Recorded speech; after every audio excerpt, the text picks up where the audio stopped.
Assalamualaikum warahmatullahi wabarakatuh. Selamat datang di channel kami, tempat di mana setiap kata punya rasa dan setiap cerita punya jiwa. Jangan lupa untuk like, komen, dan subscribe ya. Dan jangan ragu aktifkan lonceng notifikasinya supaya nggak ketinggalan kisah-kisah terbaru yang akan menggugah hati dan imajinasi. Semoga setiap cerita yang kamu dengar bisa membawa kebaikan, menginspirasi jiwa, dan mendekatkan kita pada makna kehidupan. Bismillah, mari kita mulai kisah hari ini. Ia datang dengan Vespa tua dan pakaian lusuh, tapi matanya menyimpan cahaya yang tak biasa di hadapannya. Sang mantan tertawa sinis tak percaya, pria itu masih bertahan dalam hidup yang gagal. Tak ada yang tahu, di balik penampilan sederhananya, tersimpan kisah yang bisa mengubah cara pandang dunia. Siapa sebenarnya pria ini?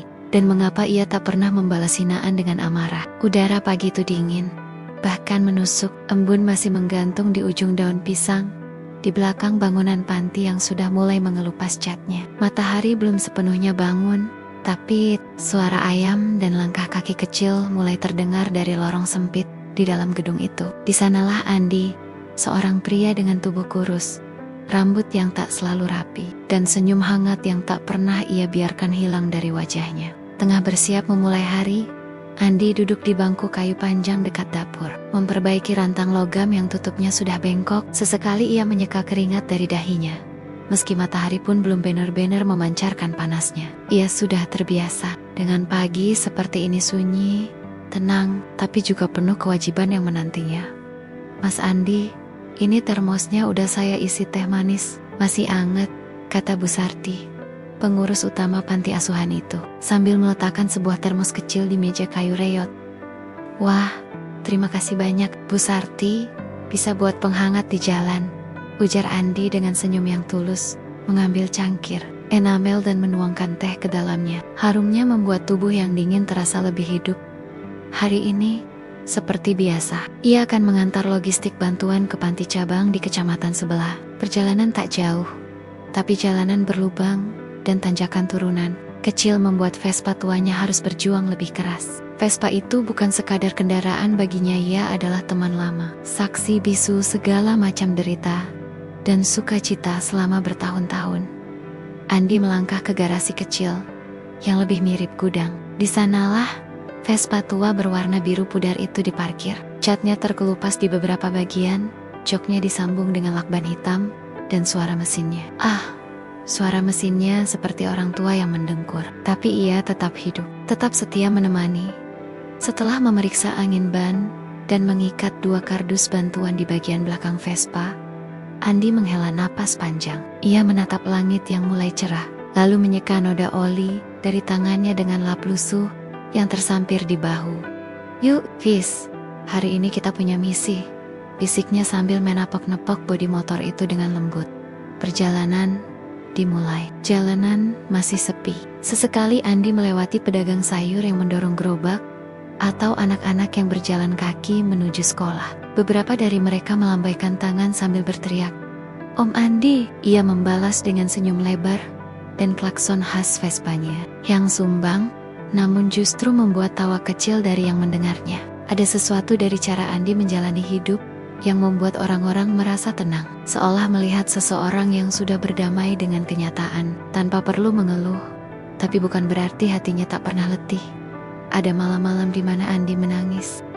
Ada hari-hari ketika perutnya kosong, karena semua uang ia belikan susu dan lauk untuk anak-anak panti. Tapi baginya, semua itu sepadan. Ia percaya bahwa setiap langkah yang ia jalani punya tujuan, walau jalan itu sunyi dan tidak dipuja.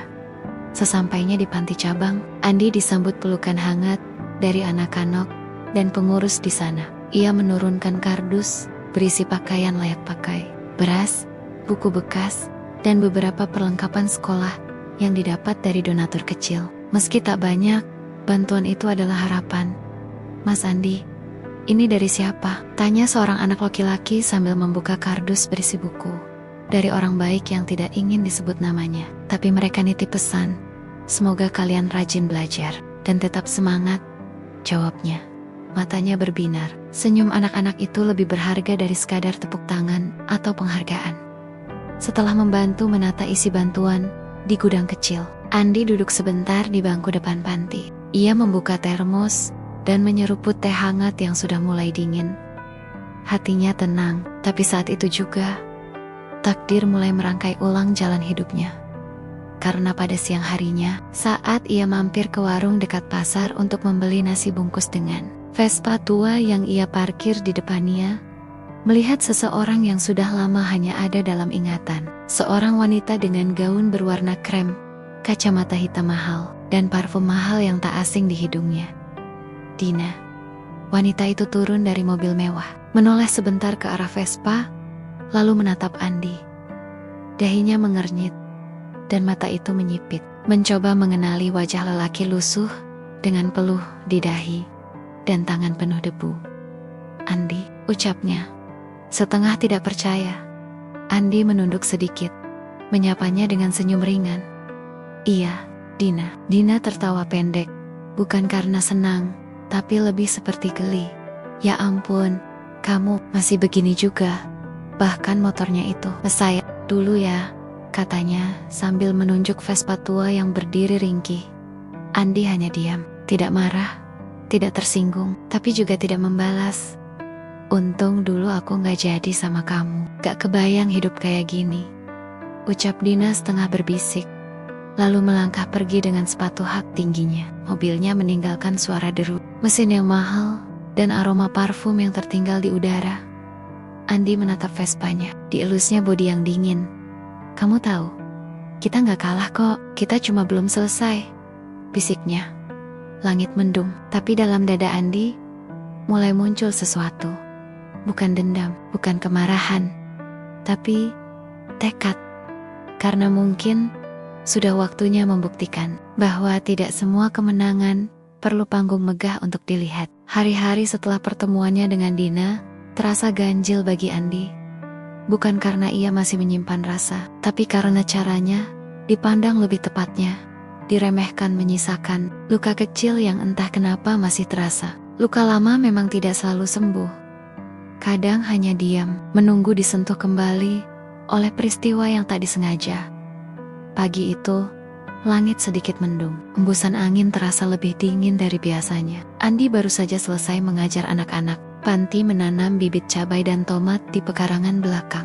Bajunya basah oleh keringat dan tanah melekat di ujung celananya. Tapi ia tersenyum puas melihat anak-anak tertawa sambil menunjukkan tangan mereka yang kotor. Tangan kotor itu tandanya kamu sedang bekerja, bukan sedang kotor, kata Andi sambil menepuk kepala salah satu anak saat ia sedang membersihkan tangannya di bak kecil dekat dapur. Datanglah Bu Sarti membawa sebuah amplop berwarna krem yang tampak rapi, matanya menyiratkan kebingungan dan sedikit haru. "Mas Andi, ini tadi dikirim kurir, katanya penting, langsung ditujukan buat sampean," ucap Bu Sarti sambil menyerahkan amplop itu. Andi mengerutkan kening. Jarang sekali ia mendapat surat, apalagi yang dikirim kurir. Ia membuka perlahan dan membaca isinya dengan mata yang semula datar, namun perlahan membesar karena terkejut. "Yes, Bapak Andi Santosa, dengan hormat. Kami mengundang Bapak sebagai pembicara utama dalam seminar sosial nasional bertema menumbuhkan harapan lewat aksi kecil yang akan diselenggarakan di Balai Kota pada hari Sabtu mendatang. Kami percaya bahwa pengalaman dan dedikasi Bapak dalam dunia sosial sangat relevan dan menginspirasi banyak pihak, terutama generasi muda. Hormat kami, Panitia Pelaksana Seminar Nasional Sosial dan Kewirausahaan." Andi menghela napas panjang. Surat itu resmi, lengkap dengan kop dan tanda tangan. Ia merasa antara bangga dan gugup dalam waktu yang bersamaan. "Wah, Mas Andi mau pidato di Jakarta?" celetuk Bu Sarti sambil tersenyum bangga. "Belum tahu Bu, saya takut malah gak pantas," balas Andi sambil tersenyum kecut. Bu Sarti menepuk bahunya dengan lembut. "Mas Andi mungkin gak sadar, tapi banyak orang yang melihat kerja Mas diam-diam. Mungkin sekarang waktunya orang lain dengar juga apa yang Mas Andi sudah lakukan selama ini." Hari demi hari berjalan cepat. Anak-anak panti bahkan ikut sibuk membantu menyiapkan materi. Ada yang menggambar, ada yang menulis kutipan. Dan Mbiok Lela guru panti yang diam-diam menyimpan perhatian pada Andi membantu menyusun slide sederhana. Mbak Lela adalah sosok wanita yang tenang, tidak pernah banyak bicara, tapi selalu hadir saat dibutuhkan. Ia bukan tipe perempuan yang mencolok, pakaiannya sederhana, rambut selalu digelung seadanya. Tapi setiap kali Andi merasa lelah atau bimbang, hanya dengan satu kalimat dari Lela, ia bisa tenang kembali.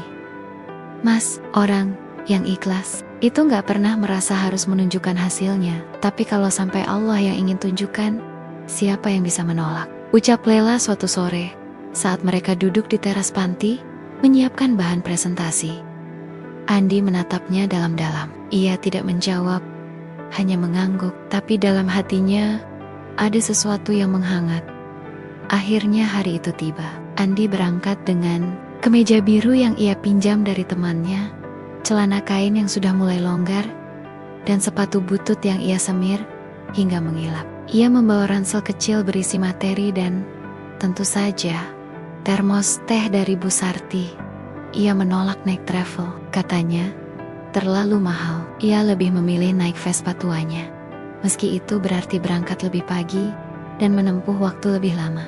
Tapi Andia merasa lebih nyaman berada di jalan yang ia kenal, bersama Vespa yang tak pernah mengecewakannya. Sesampainya di kota, Andi sedikit kikuk. Gedung balai kota tampak mewah. Ia sempat merasa ragu untuk masuk, tapi seorang panitia menyambutnya dengan hangat. Andi Santosa? Wah, senang sekali akhirnya bertemu langsung. Ayo Pak Andi, kita antar ke ruang tunggu pembicara, ucapnya. Sopan. Andi mengangguk, masih dengan senyum sederhana yang tak pernah dibuat-buat.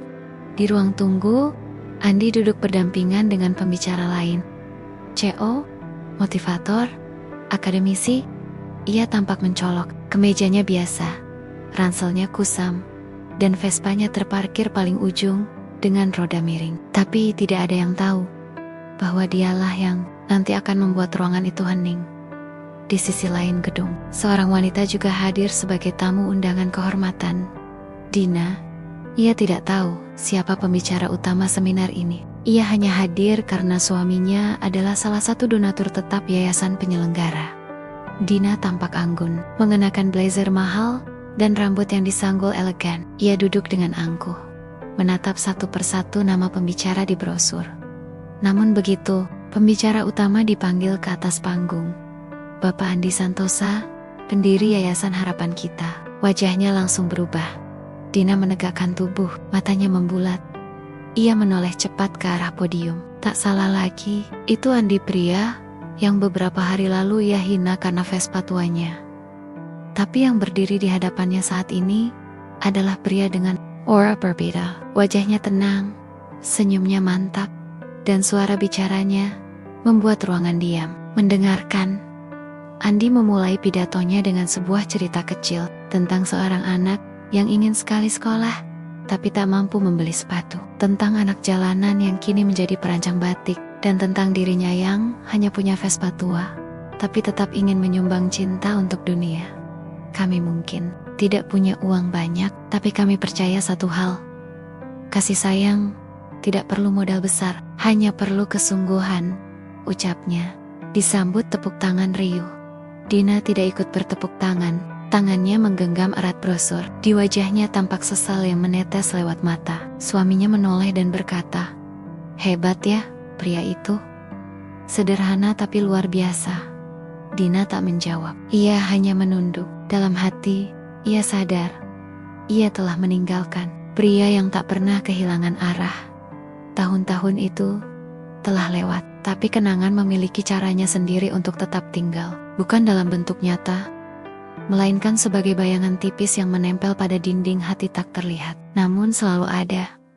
Sepulang dari seminar, Andi menyempatkan diri duduk di taman kecil tak jauh dari stasiun kota. Vespa tuanya diparkir di bawah pohon trembesi yang rindang. Ia membuka termos teh pemberian Bu Sarti dan menyesapnya perlahan. Di hadapannya, lalu lalang orang kota menjadi latar yang bergerak tanpa suara.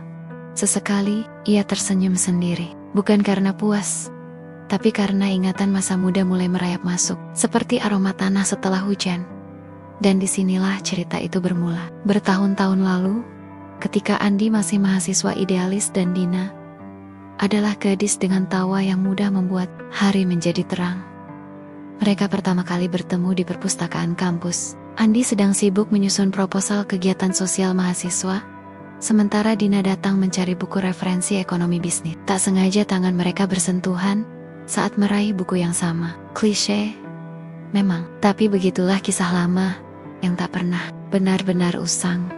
"Maaf saya duluan," kata Andi sambil tersenyum kecil. Dina menaikkan alis, lalu tertawa pelan. "Padahal kamu datang belakangan." Dan begitulah percakapan-percakapan kecil itu mulai tumbuh menjadi kebiasaan. Dari sekadar menyapa di kantin, menjadi berjalan beriringan selepas kuliah, hingga akhirnya duduk berdampingan di warung kopi sederhana sambil berdiskusi panjang soal mimpi. Dina menyukai ambisi. Ia punya rencana hidup yang teratur, lulus dengan IPK tinggi, kerja di perusahaan multinasional, lalu menikah dengan pria mapan yang bisa memberinya hidup nyaman. Andi menyukai arti. Ia lebih memilih terjun ke desa-desa, membangun komunitas belajar, dan membantu anak-anak miskin mengenal huruf dan angka. "Kenapa kamu gak mau kerja kantoran aja? Gaji besar, stabil?" tanya Dina suatu malam, saat mereka duduk di bawah pohon jambu di taman kampus. Andi hanya menatap langit, karena dunia ini gak cuma tentang apa yang kita dapat, tapi juga apa yang bisa kita beri. "Aku pengen hidup yang kalau aku mati nanti, masih ada sesuatu yang tetap hidup dari apa yang aku lakukan." Dina terdiam, ada kekaguman yang menggantung di matanya, tapi juga kegamangan. Ia mencintai Andi itu tak diragukan. Tapi, ia juga takut hidup dalam ketidakpastian. Hubungan mereka berjalan bertahun-tahun, tidak selalu manis. Ketika Andi pulang dengan pakaian penuh lumpur, karena baru pulang dari desa binaan, sementara Dina sibuk menata penampilannya untuk wawancara kerja. Hingga akhirnya, mereka sampai di persimpangan yang sulit. Sore itu, di sebuah warung kecil langganan, Dina datang dengan mata sembab. Ia baru saja mendapat tawaran pekerjaan impian di ibu kota. Gaji besar, fasilitas lengkap, jenjang karier jelas. "Aku berangkat minggu depan," katanya lirih Andi menandok. Teh hangat di cangkirnya mulai dingin. "Kalau kamu ikut, kita bisa hidup nyaman. Aku bisa bantu kamu bangun yayasan dari sisa gajiku," lanjut Dina dengan nada berharap. Andi menggeleng pelan. "Kalau aku ikut, aku akan kehilangan diriku sendiri, Din. Aku bukan orang kota. Aku harus tetap di sini." Dan anak-anak itu, dengan cita-cita ini, suara di sekitar mereka mendadak lenyap. Yang tersisa hanya keheningan panjang di antara dua hati yang sama-sama saling mencintai, namun tak bisa berjalan di arah yang sama. "Jadi, kita sampai di sini?" tanya Dina dengan suara bergetar. Andi mengangguk. "Bukan karena aku nggak cinta, tapi karena kadang cinta juga harus tahu kapan harus merelakan." Dina menangis hari itu. Ia pergi meninggalkan Andi dan tak menoleh lagi. Tahun-tahun berlalu. Dunia memisahkan mereka bukan hanya secara tempat, tapi juga cara pandang. Dina tumbuh menjadi wanita karier. Ia menikah dengan pengusaha muda yang dikenalkan lewat lingkaran sosialnya. Rumah megah, mobil mewah, tas bermerek semua ada dalam genggamannya. Sementara Andi tetap dengan jalan sunyinya, membuka kelas belajar gratis di teras rumah warga, mengumpulkan donasi lewat bazar barang bekas, dan mengajak pemuda-pemuda pengangguran membuat usaha kecil berbasis kerakyatan. Hidup Andi jauh dari gemerlap, tapi penuh dengan makna. Ia menyaksikan anak-anak yatim tumbuh menjadi pemuda percaya diri. Ia melihat seorang bocah pemulung berhasil lolos beasiswa ke luar negeri. Ia mencatat semua kisah itu, bukan untuk dipamerkan, tapi untuk disimpan, sebagai pengingat bahwa hidupnya tidak sia-sia.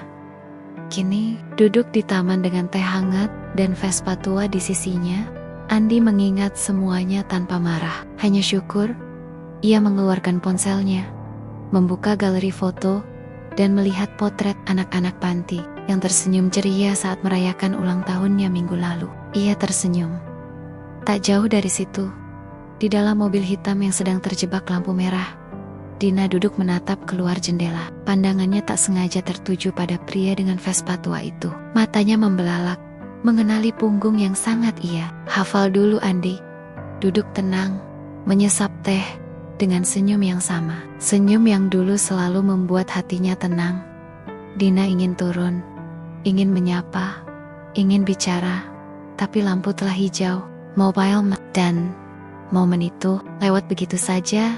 Hari itu hujan turun sejak pagi. Hujan yang deras, bukan hanya membasahi bumi, tapi seolah ingin menyapu segala yang rapuh. Dani, anak panti yang paling kecil, berlari-lari di teras dengan jas hujan sobek yang terlalu besar untuk tubuhnya. Tertawa-tawa sambil mengejar gemercik air yang turun dari atap bocor di dalam ruangan. Andi duduk di meja kayu yang mulai lapuk. Di hadapannya, beberapa berkas terbuka. Surat tanah, akta pendirian yayasan, dan satu amplop coklat yang belum berani ia buka sejak tadi pagi. Matanya sayu, bukan karena lelah fisik, tapi karena batinnya tengah diguncang rasa khawatir yang dalam. Saya harap Mas Andi segera mencari solusi. Lahan itu masuk dalam area ekspansi proyek properti. Investor besar sudah mengantongi izin. Dan, mohon maaf, status lahan yayasan ini lemah secara hukum. Kata-kata pengacara pro bono yang datang 2 hari lalu terus terngiang. Andi tahu betul bahwa lahan tempat berdirinya panti itu memang dulunya diberikan secara lisan oleh seorang dermawan tua tanpa sertifikat sah. Setelah orang itu wafat, keluarganya menjual tanah kepada investor yang kini mengincar lahan itu tempat. Puluhan anak yatim tumbuh dengan harapan. Andi menatap anak-anak yang sedang belajar menulis huruf Arab di ruang tengah. Mereka tak tahu bahwa atap di atas mereka mungkin akan segera diruntuhkan. Lelah, ya, tapi menyerah, tidak. Karena ia tahu, rumah kecil ini telah menjadi tempat bernaung, bukan hanya bagi tubuh, tapi bagi jiwa-jiwa yang dulu hampir hilang arah. Sore itu, Lela datang membawa 2 gelas teh hangat dan sehelai kertas lusuh. Mas, aku temukan ini di laci meja donasi. Mungkin penting. Andi menerima kertas itu dan membaca pelan. Matanya langsung terpaku saat melihat logo perusahaan properti di sudut kanan. Ia langsung menyambungkan nama perusahaan itu dengan pengusaha yang disebut-sebut sebagai donatur tetap Yayasan Seminar Nasional kemarin. Nama itu tertulis jelas, Rizky Promona suami Dina. Dunia terasa mengecil untuk sesaat. Andi menatap keluar jendela. Hujan belum juga reda, tapi di hatinya badai justru mulai menguat. Malam itu, ia merenung di kamar kecilnya yang berdinding triplek.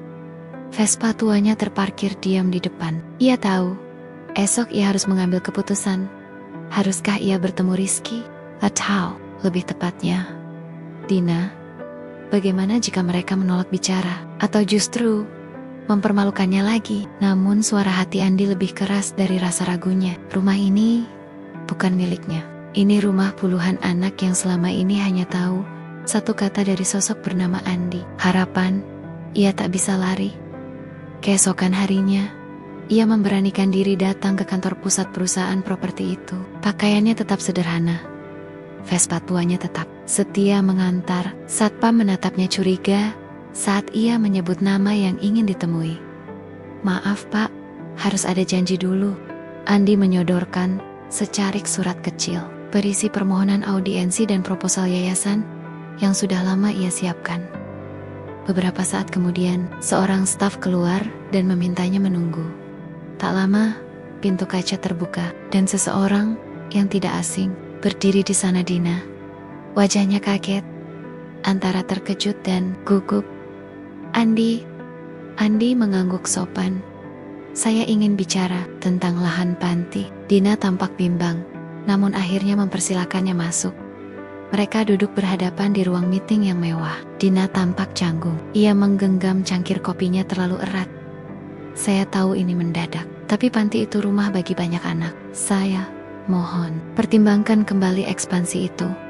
Ucap Andi tenang, tapi matanya menatap tajam penuh keyakinan. Dina menelan ludah. Andi, ini bukan cuma keputusan saya. Ada dewan investor lain. Suami saya pun hanya pemegang saham mayoritas. Andi, Menggong, saya tidak minta belas kasihan. Saya hanya ingin bicara manusia ke manusia. Dari seseorang yang dulu pernah kamu kenal, ke seseorang yang kini sedang mencoba melindungi anak-anak yang tak punya siapa-siapa. Hening. Dina memejamkan mata sejenak. Ada riak di matanya. Ia menjengkel semua hal yang pernah mereka lalui. Bagaimana Andi yang dulu selalu berbicara tentang idealisme, kini benar-benar hidup di dalamnya. Tanpa disadari, ia merasa malu. Bukan karena penampilan Andi, tapi karena selama ini, ia menertawai sesuatu yang justru jauh lebih mulia dari hidup mewah yang ia jalani. Malamnya, Dina berbicara kepada Rizky. Awalnya suaminya bersikukuh soal proyek, tapi Dina untuk pertama kalinya dalam pernikahan mereka bersikap tegas. Aku pernah meninggalkan seseorang yang punya hati luar biasa. Dan sekarang, aku tidak mau mengulang kesalahan itu dengan menjadi orang yang ikut merampas tempat puluhan anak hanya demi proyek. Rizky terdiam. Lama, ia tahu. Kata-kata itu bukan sekadar nostalgia, tapi suara hati seorang istri yang akhirnya memilih suara nuraninya sendiri. Beberapa hari kemudian, Andi menerima surat resmi. Perusahaan memutuskan untuk menarik ekspansi dari area panti dan bahkan bersedia membantu legalisasi tanah atas nama yayasan. Andi membaca surat itu berulang kali. Di ujung surat, ada tulisan tangan kecil untuk anak-anak yang telah membuktikan bahwa cinta bisa membangun lebih dari beton. Dina panti itu diselamatkan. Anak-anak tetap bisa belajar dan tertawa di rumah kecil mereka. Tapi lebih dari itu, Andi belajar bahwa kadang yang menyelamatkan bukanlah kekuatan, tapi ketulusan yang tidak goyah, meski diuji berkali-kali. Dan Dina, ia duduk di dalam mobilnya suatu sore, melihat dari kejauhan Andy yang tengah mengajar anak-anak berkebun. Ia tak menangis, tapi hatinya sunyi, karena ia tahu pria yang kini berdiri dengan tenang di tengah anak-anak itu adalah pria yang tak pernah benar-benar ia pahami dulu. Dan sekarang, sudah terlambat. Hari-hari setelah keputusan perusahaan properti untuk mundur dari lahan panti, suasana di sana kembali ceria. Anak-anak berlarian, tertawa riang, tanpa tahu bahwa mereka nyaris kehilangan tempat berlindung. Tapi mungkin itulah keajaiban masa kecil. Bahkan saat badai lewat, hati mereka tetap jernih seperti langit setelah hujan. Andi berjalan menyusuri lorong sempit yang membelah kamar anak-anak. Setiap pagi, ia memeriksa satu persatu kebutuhan mereka. Apakah kasurnya bersih? Apakah buku pelajaran cukup? Apakah ada sandal yang perlu diganti? Tapi pagi itu berbeda. Ada sesuatu yang mengusik hatinya. Sebuah kehangatan yang tak bisa ia abaikan. Hadir dalam bentuk senyum sederhana dan secangkir teh hangat seperti biasa dari sisi yang telah lama ada di sana. Lela, guru relawan yang telah mengabdikan diri di panti sejak 3 tahun lalu. Ia bukan wanita dengan wajah mencolok atau gaya bicara mewah. Ia sederhana, bahkan cenderung pendiam, tapi kehadirannya selalu terasa menenangkan. Andi sering memperhatikannya. Dari keyohan, bagaimana ia sabar mengajari anak-anak membaca, bagaimana ia memeluk anak yang menangis saat mimpi buruk, bagaimana ia menyulam baju robek dengan tenang, seakan tak ada beban hidup di pundaknya. Di balik ketenangannya, Lela menyimpan kisah hidup yang tak ringan. Ditinggal suaminya karena memilih hidup bermua-mua dengan wanita lain. Lela memilih bangkit bukan dengan membenci, tapi dengan memberi. Ia datang ke panti sebagai bentuk pelarian, namun justru di sanalah ia menemukan kembali makna menjadi manusia. Sore itu, hujan turun lagi. Andi duduk di serambi belakang sambil memperbaiki lampu yang korslet. Tiba-tiba, Lela datang membawa jaket butut milik Andi yang baru saja dicucinya. "Mas, ini sudah kering, tak kusetrika, tapi hangat kok," katanya sambil tersenyum kecil. Andi menatapnya. Senyum itu bukan senyum biasa, ada ketulusan yang tak dibuat. Ia mengambil jaket itu, lalu berkata pelan, "Kamu selalu ada ya." Lela menunduk, agak tersipu. "Kalau bukan saya, siapa lagi mas? Anak-anak ini perlu kamu, dan kamu juga perlu teman untuk tetap kuat." Kalimat itu menghantam lembut di dada Andi. Ia tak pernah menyadari betapa Lela selama ini menjadi bahu yang menopang dari balik bayang. Beberapa hari kemudian, Lela jatuh sakit. Tubuhnya lemah, demam tinggi. Anak-anak yang biasanya ditenangkan olehnya kini bergiliran menjenguk sambil membawa kertas gambar penuh coretan doa. Andi duduk di sisi ranjang Lela, menggenggam tangan yang mulai dingin. "Kamu harus cepat sembuh," katanya lirih. "Kamu bagian penting dari tempat ini, dari hidupku." Lela membuka mata perlahan, lalu tersenyum tipis. "Dulu aku pikir aku sudah kehilangan segalanya, tapi ternyata kehilangan bisa menjadi awal dari menemukan rumah yang sesungguhnya." Andi menandok. "Aku juga merasa begitu. Dulu aku terlalu sibuk mengejar cinta yang tak bisa bertumbuh dalam hujan perjuangan. Tapi sekarang aku sadar, cinta itu bukan yang pergi saat kita susah, tapi yang duduk diam di samping kita. Bahkan saat kita diam tak bisa bicara." Lela tak menjawab, tapi air matanya mengalir pelan, menyampaikan ribuan kata yang tak terucap. Beberapa minggu kemudian, Lela pulih. Ia kembali mengajar, kembali menyiapkan bekal anak-anak sekolah, kembali mengobrol pelan dengan Andi di bawah langit sore. Hubungan mereka bukan kisah cinta meledek-ledek penuh drama, tapi seperti embun pagi yang tak disadari kehadirannya, namun selalu menyegarkan. Andi mulai membuka hatinya, bukan karena Lela memaksa masuk, tapi karena ia menyadari bahwa di dunia yang keras ini jarang ada orang yang mau mencintai, bukan karena siapa kita, tapi karena siapa kita berjuang untuk jadi satu malam. Di tengah tawa anak-anak yang sedang belajar nonton film lewat layar proyektor sederhana di halaman panti, Andi mendekati Lela yang duduk di dekat dapur. "Lela," panggilnya pelan.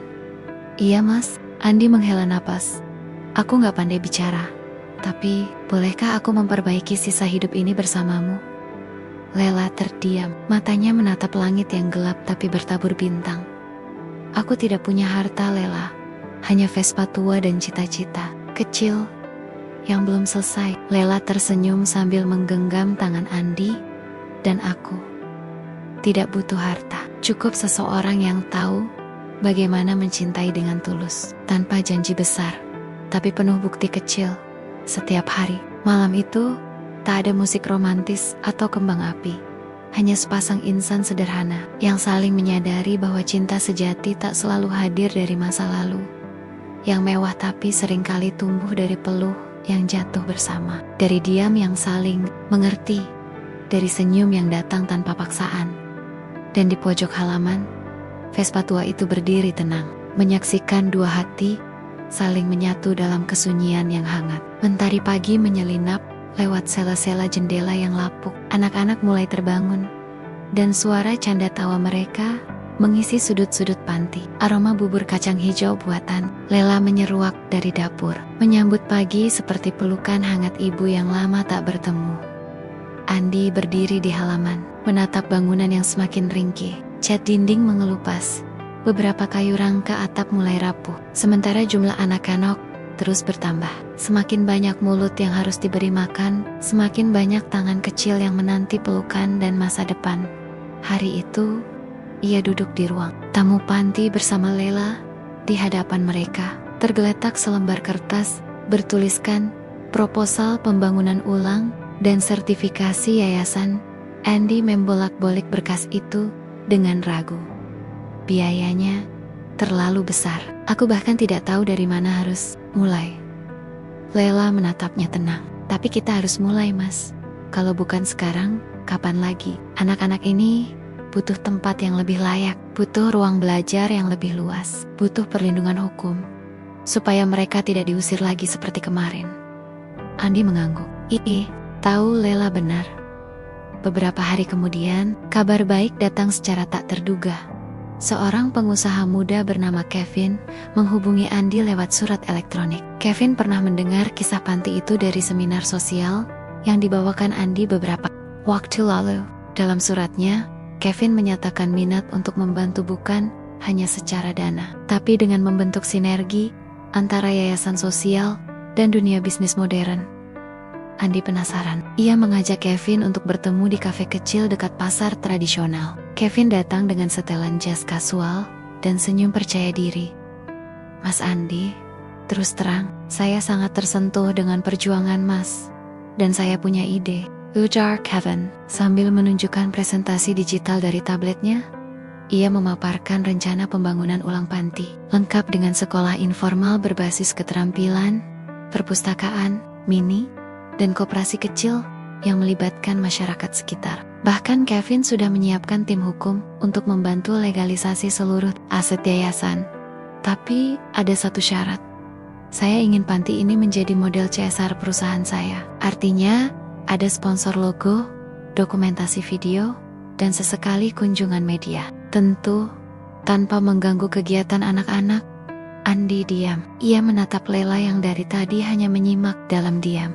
Kami akan bantu penuh, tapi mohon dipahami, dunia sekarang butuh narasi. Dan yayasan ini punya cerita yang bisa menginspirasi banyak orang, sekaligus memperkuat branding perusahaan. Malam harinya, Andi dan Lela duduk di serambi panti. Lampu remang-remang menemani mereka berbincang dalam tenang.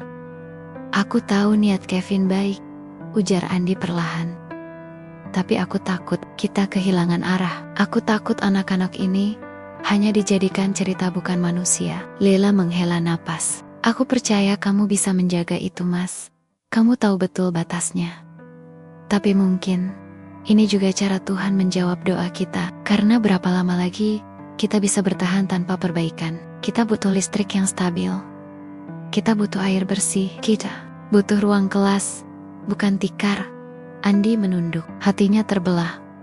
Di satu sisi, ada idealisme. Di sisi lain, ada tanggung jawab nyata yang tak bisa ditunda. 3 hari berlalu, Dani, anak panti yang paling kecil, jatuh sakit karena atap bocor menyebabkan air menetes langsung ke tempat tidurnya yang lembab. Andi merasa hancur. Ia menatap tubuh mungil itu di klinik terdekat. Dan dalam hatinya, ia tahu waktunya mengambil keputusan. Ia menemui Kevin, dan dengan suara tenang, ia berkata, "Saya setuju bekerja sama, tapi dengan syarat, anak-anak tetap menjadi subjek utama, bukan objek konten. Saya yang akan memutuskan batasannya. Tidak ada eksploitasi air mata, tidak ada panggung pura-pura." Kevin tersenyum. "Deal, Mas Andi. Justru itulah kenapa saya percaya pada Mas. Karena Mas bukan orang yang mudah menjual hati nurani." Tambahkan pun dimulai. Dana mulai mengalir. Para relawan bertambah. Beberapa mantan anak panti yang telah dewasa pun kembali untuk membantu. Panti itu perlahan berubah menjadi tempat yang bukan hanya hangat, tapi layak untuk masa depan. Dan di tengah itu, semua, Andi dan Lela semakin sering berbagi tawa. Bukan hanya sebagai rekan seperjuangan, tapi sebagai dua jiwa yang saling memahami luka dan ingin membalut dunia dengan kasih sayang. Suatu malam, di tengah kesibukan renovasi, Andi duduk di atas Vespa tuanya, memandangi bangunan yang kini mulai berwaya baru. Laila mendekat. "Masih pakai Vespa tua?" Andi tertawa pelan. "Iya, karena disinilah semua cerita dimulai." Laila tersenyum. "Kalau nanti kita menikah, aku minta diantar pakai Vespa ini, ya." Andi menoleh cepat. Laila tersipu. "Kenapa? Malu?" Andi menggeleng. "Tidak. Justru, itu akan jadi perjalanan terindah dalam hidupku." Hari itu, langit mendung. Awan menggantung seolah membawa pertanda tak baik. Angin berhembus pelan, namun menusuk dada. Pembangunan panti asuhan sudah hampir selesai. Sekolah informal telah berdiri. Perpustakaan kecil pun mulai dipenuhi buku-buku hasil donasi. Anak-anak kembali semangat belajar. Suara tawa mereka kembali bergema setiap pagi. Andi berjalan menyusuri area baru, melihat hasil kerja keras selama berbulan-bulan. Dalam hati, ia bersyukur. Ia tak pernah membayangkan bahwa tempat yang dulu nyaris digusur kini berdiri megah dan hangat. Namun, seperti hukum kehidupan, setiap keberhasilan selalu mengundang bayangan gelap yang tak diundang. Suatu pagi, sebuah paket dikirim ke panti. Tidak ada pengirim yang jelas. Saat dibuka, isinya adalah fotokopi dokumen laporan keuangan yayasan, berkas kerjasama dengan perusahaan Kevin, dan potongan-potongan gambar anak-anak yang disebarkan dengan judul yang tak pantas. Yayasan sosial atau alat cuci uang, anak-anak miskin jadi konten bisnis. Andi tertegun, napasnya tercekat. Beberapa jam kemudian, kabar itu meledak di media sosial. Sebuah akun anonim menyebarkan informasi palsu bahwa Yayasan Andi diduga memanipulasi dana bantuan, menggunakan anak-anak sebagai komoditas konten untuk sponsor, dan menyamarkan praktik bisnis terselubung di balik kata sosial. Komentar warganet mulai membanjiri anggahan-anggahan lama yayasan. Ada yang marah, ada yang kecewa, banyak juga yang mulai menjauh. Andi hanya duduk diam di ruang kecilnya. Lela mendampinginya, menggenggam tangannya yang dingin. "Kamu harus jelaskan, Mas, kita tahu semua itu tidak benar," ujar Lela dengan suara bergetar. Andi memejamkan mata, tapi kebenaran kadang tak cukup di dunia yang lebih percaya pada sensasi. Satu fitnah saja bisa memadamkan ratusan kebaikan. Kevin datang ke panti dengan raut wajah serius. "Saya sedang lacak dari mana sumber fitnah ini. Tapi ini bisa merusak semua rencana ke depan. Saya juga ditekan sponsor untuk menangguhkan kerjasama sampai masalah ini selesai." Andi mengangguk. Meski hatinya mulai retak, ia merasa seperti kembali ke titik nol. Lagi-lagi, perjuangan yang ia bangun dengan tulus dicurigai, dicabik-cabik oleh tangan yang tak terlihat. Namun di tengah badai, ia tidak sendiri. Keesokan harinya, seluruh anak panti tanpa disuruh, tanpa diatur berdiri di gerbang depan, membawa kertas karton bertuliskan pesan-pesan polos. "Panti ini rumah kami, bukan tempat tipu-tipu. Andi adalah ayah kami, bukan pengusaha serakah. Kami hidup karena dia, bukan karena media." Tangisan Andi pecah. Ia berjalan mendekati mereka satu persatu, memeluk setiap anak. Di balik hujan fitnah, ada pelita kecil yang tetap menyala.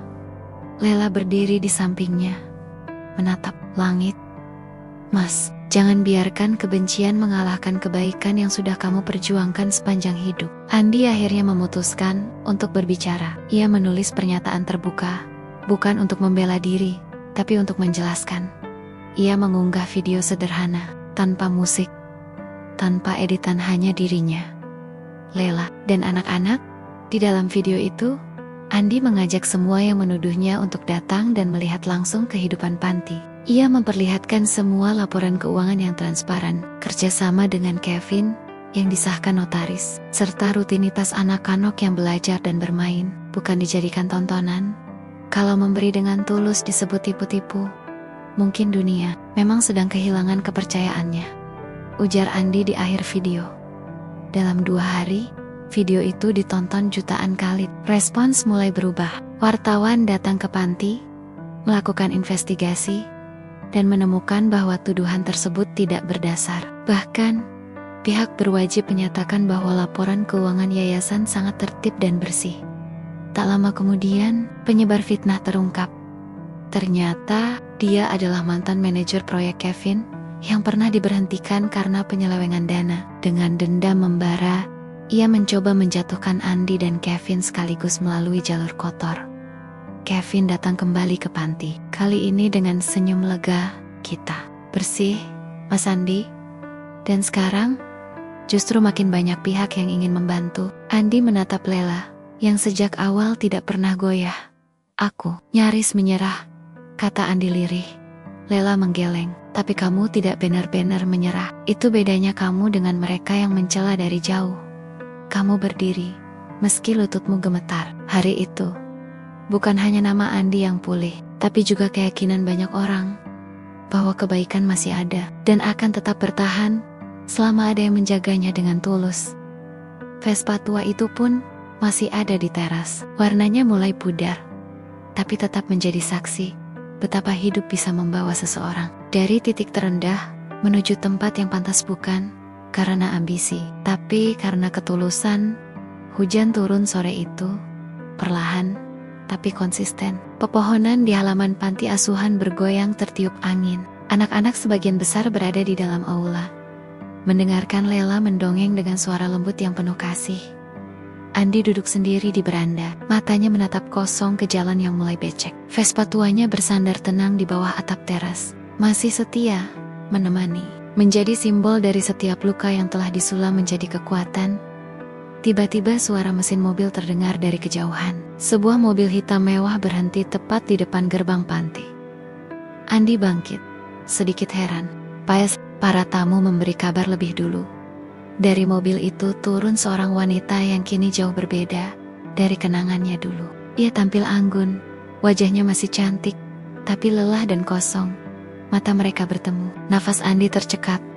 Dina, wanita yang dulu ia cintai sepenuh hati, yang meninggalkannya tanpa pamit, karena memilih dunia yang lebih mewah dan stabil. Wanita yang pernah mencemoohnya di depan umum, hanya karena ia naik Vespa tua dan hidup sederhana. Andi berdiri diam, tidak melangkah maju, tidak pula mundur. Ia hanya menatap, menunggu kata pertama yang akan keluar dari bibir yang dulu pernah ia jaga dalam. Doa, Maizonji, suara Dina nyaris berbisik. Andi mengangguk kecil. Silakan masuk, kita bisa bicara di ruang tamu. Suasana dalam ruangan itu hening.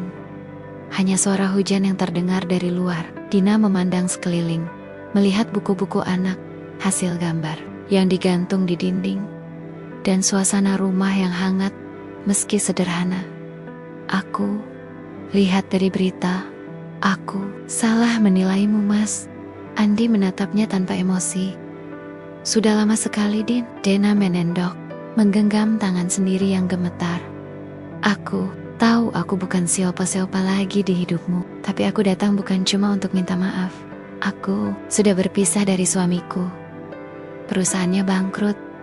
Hidupku kosong, tapi waktu aku lihat kamu berdiri di panggung itu, menginspirasi banyak orang, aku sadar aku pernah meninggalkan seseorang yang tulus, yang benar-benar punya nilai dalam hidup. Andi menarik napas panjang. Ia tak merasa marah, tapi juga tidak merasa hangat. Aku bukan orang yang sama, Dina. Kamu pun tidak. Apa yang kamu cari di sini? Dina terdiam. Lalu dengan suara lirih, ia berkata, sebuah kesempatan untuk menebus. Mungkin memulai lagi. Andi menggeleng pelan. Dina, kamu pernah jadi bagian penting dalam hidupku. Tapi kepergianmu mengajarkanku hal yang tak bisa aku dapat dari siapapun.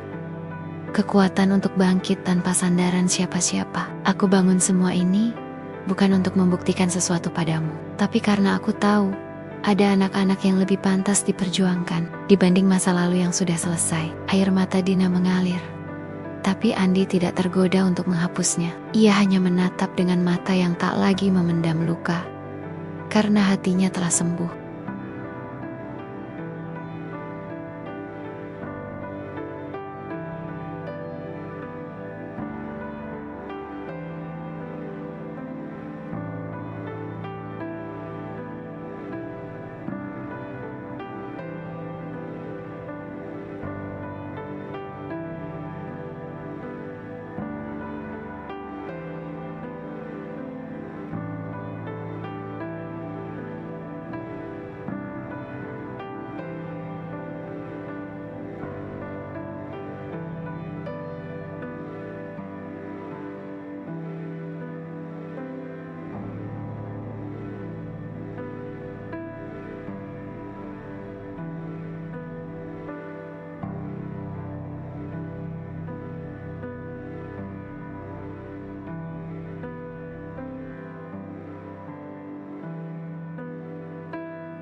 Terima kasih, Din. Lanjutnya, karena pernah pergi. Karena dari situ aku belajar untuk menemukan jalanku sendiri. Dina berdiri. Ia tahu dirinya tak lagi memiliki tempat. Tapi sebelum pergi, ia melihat ke arah dapur, di mana Lela berdiri, menyaksikan dari kejauhan. Mata mereka bertemu. Lela hanya tersenyum kecil, lalu mengangguk sopan, tidak dengan kebencian, tapi dengan pengertian. Seolah berkata, aku tahu luka itu, tapi aku tak akan biarkan ia kembali membuka yang sudah sembuh. Dina menandok, lalu melangkah pergi. Suara mobilnya menjauh pelen-pelen, menyatu dengan suara hujan yang masih turun. Malam itu, Andi duduk di beranda, kembali di atas Vespa tuanya. Lela datang membawakan teh hangat. Mereka duduk berdampingan dalam diam. Terima kasih ya, sudah tidak merah-merah, ucap Lela pelan. Andi tersenyum. Aku sudah terlalu lelah untuk marah. Yang kupunya sekarang cukup, bahkan lebih dari cukup. Lela menatapnya, matanya bening. Mas, aku mungkin bukan bagian dari masa lalumu, tapi kalau boleh, Aku ingin jadi bagian dari masa depanmu. Andi menoleh. Pelan tapi mantap. Kamu sudah jadi bagian itu sejak lama, Lel. Sejak pertama kamu datang dan gak pernah pergi. Langit malam terbuka perlahan. Hujan reda. Dari balik awan, bulan muncul malu-malu. Di tengah segala luka, fitnah, dan masa lalu yang kembali, Andi akhirnya tahu. Cinta yang sejati tidak datang dengan janji manis atau kisah dramatis, tapi dengan kesetiaan yang bertahan dalam diam. Dia kerja dalam kebersamaan yang tak butuh banyak kata, dan saat ia menggenggam tangan Lela, ia tahu Vespa tua itu akan terus berjalan. Bukan membawa beban masa lalu, tapi harapan masa depan. Langit cerah menggantung di atas bangunan panti, yang kini telah menjelma menjadi sebuah kompleks pendidikan terpadu. Tak hanya menjadi rumah bagi anak-anak yatim, kini tempat itu menjadi sekolah informal untuk anak-anak kurang mampu dari berbagai desa sekitar. Perpustakaan kecil telah berubah menjadi ruang baca digital. Ada kebun edukasi, ruang musik, dan bahkan studio kecil tempat anak-anak belajar membuat konten kreatif, bukan untuk menjadi viral, tetapi untuk percaya diri, mengekspresikan diri.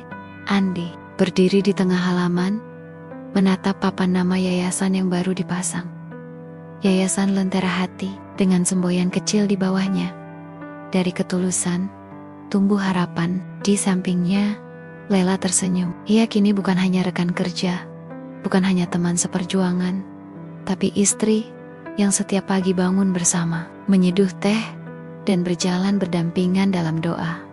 Pernikahan mereka berlangsung sederhana 2 bulan lalu, diadakan di halaman panti, di bawah pohon mangga besar tempat Andi dulu sering merenung sendiri. Anak-anak menjadi pengiring lagu, menyanyikan lagu kecil, ciptaan mereka sendiri. Tidak ada gaun mewah, tidak ada undangan yang datang dari para pesohor. Tapi hari itu, langit terasa lebih indah dari biasanya. Suatu pagi, sebuah undangan resmi datang dari Kementerian Sosial. Andi dan Lela diminta menghadiri acara penghargaan nasional untuk tokoh inspiratif bidang kemanusiaan. Awalnya, Andi sempat ragu untuk menerima. Baginya, apa yang ia lakukan bukan untuk dipamerkan. Tapi setelah melihat wajah antusias anak-anak yang ingin menontonnya di televisi, ia pun luluh.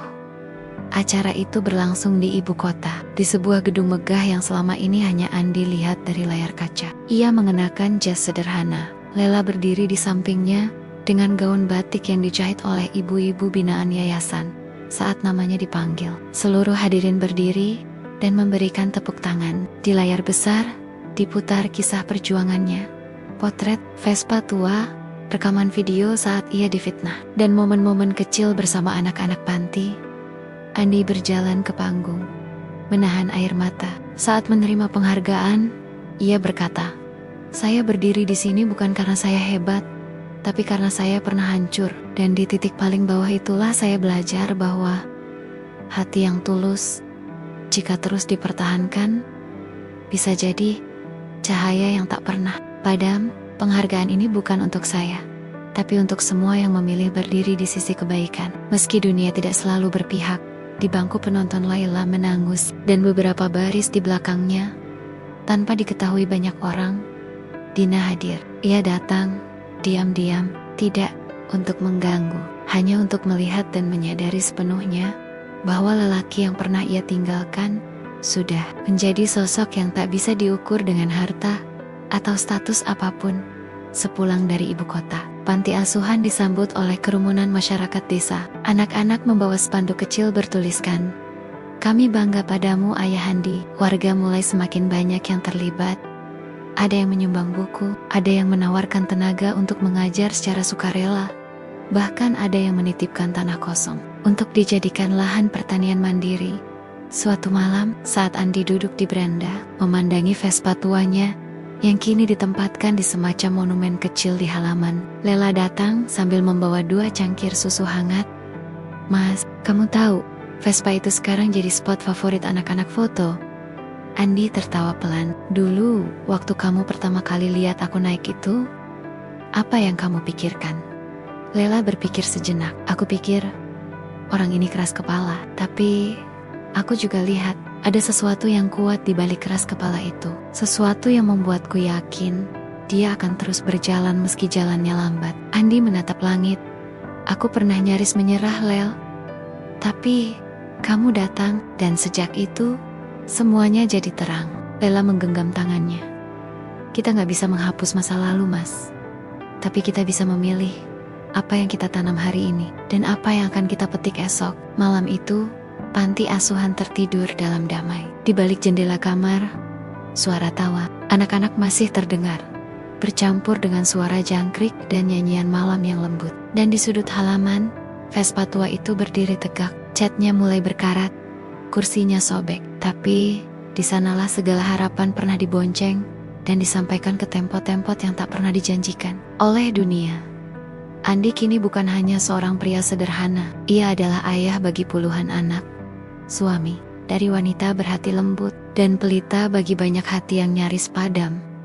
Pagi di panti asuhan itu tak pernah sepi dari semangat. Anak-anak sibuk menyiram tanaman, menyapu halaman, dan ada pula yang sibuk mempersiapkan presentasi karya sains kecil-kecilan. Tak jauh dari aula, Andi duduk di bawah pohon mangga besar, mengenakan baju koko sederhana dan celana panjang kain yang sudah mulai memudar warnanya. Ia sedang membaca sepucuk surat yang datang pagi itu.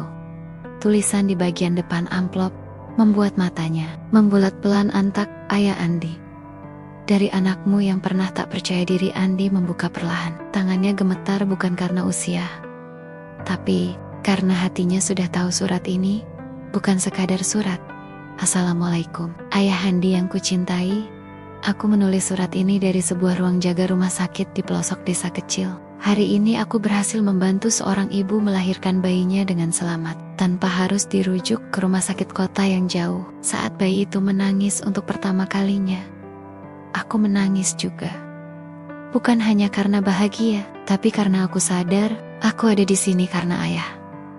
Masih ingat dulu aku yang pemalu dan sulit belajar membaca, yang sering menangis di pojokan karena takut dipanggil maju ke depan. Ayah tak pernah menyerah padaku. Ayah bilang, tidak apa-apa lambat, yang penting tidak berhenti. Kata-kata itu menemaniku sepanjang perjalanan. Saat aku gagal, saat aku diremehkan, bahkan saat aku hampir mundur dari sekolah kedokteran karena tidak sanggup bayar uang kuliah. Tapi yayasan yang ayah bangun membantuku sampai selesai. Dan sekarang, aku resmi menjadi dokter pertama dari anak-anak panti kita. Ayah, aku ingin ayah tahu, bukan hanya aku yang berhasil. Rina sudah jadi guru TK, Bayu membuka bengkel motor sendiri, dan merekrut 2 anak muda dari desa tetangga. Kami semua menyebar, bukan untuk menjauh, tapi untuk menyalakan lentera yang ayah nyalakan pertama kali. Dan oh, ayah, aku dengar Vespa tua itu masih di sana. Jangan pernah hilangkan dia. Itu bukan motor butut, itu saksi hidup bagaimana cinta, keteguhan dan kesabaran bisa mengalahkan waktu. Terima kasih, ayah, bukan hanya karena telah membesarkanku, tapi karena telah mempercayaiku. Bahkan saat aku belum percaya pada diriku sendiri. Tokan Okuya, semoga aku bisa menjadi versi terbaik dari didikanmu. Dengan segala cinta dan hormat, Putra. Anak panti yang kini menjadi dokter. Desa air mata Andi tak mampu. Ia tahan. Ia menunduk, menutup surat itu dengan 2 tangannya, lalu memeluknya ke dada. Lela yang duduk tak jauh, datang perlahan dan menyentuh bahunya. Andai kamu tahu, Lel, surat ini seperti jawaban dari semua luka yang dulu aku tahan dalam diam. Lela tersenyum, lalu duduk di sampingnya. Kita tidak bisa memilih siapa yang datang dan pergi dalam hidup, Mas. Tapi kita bisa memilih bagaimana kita berdiri setelah mereka pergi. Andi menoleh, memandang istrinya dengan mata yang kini teduh. Terima kasih, karena tidak pernah pergi. Sore itu, mereka memutuskan pergi berdua. Vespa tua kembali dinyalakan, masih bergetar saat di starter. Masih mengeluarkan suara knalpot khas yang cempreng, tapi tetap berjalan dengan setia. Anak-anak panti melambai-lambai saat mereka meninggalkan gerbang. Andi dan Lela mau kemana? Teriak salah satu anak. Andi menjawab sambil tertawa, mau keliling sebentar cari es kelopak muda. Tawa pecah di antara mereka, tapi sesungguhnya bukan es kelapa yang mereka cari. Mereka hanya ingin berjalan, membiarkan angin sore menyapa wajah. membiarkan suara roda Vespa itu mengingatkan mereka pada setiap langkah yang telah dilewati. Dan di jalan desa yang tak beraspal sempurna itu, mereka melaju pelan. Vespa tua membawa mereka bukan ke masa lalu, bukan juga ke tempat yang jauh, tapi ke satu tempat yang lebih penting, masa depan yang mereka bentuk sendiri. Dengan cinta, peluh, dan hati yang tak pernah lelah memperjuangkan arti hidup.